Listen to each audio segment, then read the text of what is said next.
Fundamentals of circuit analysis. Let's consider terminology.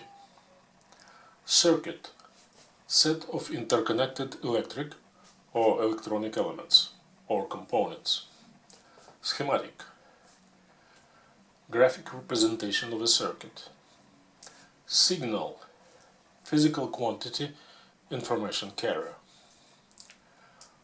Voltage, work performed by moving a single positive charge from a point of low potential to a point of high potential. Designation for voltage may be U, V or E. Conditional positive voltage direction from minus to plus in correspondence with the figure.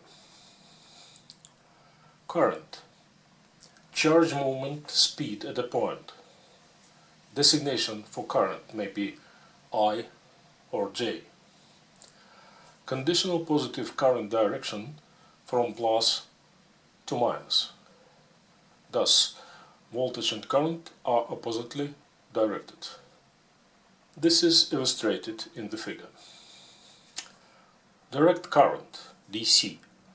Current constant in magnitude and direction. Alternating current, AC. Time-varying current.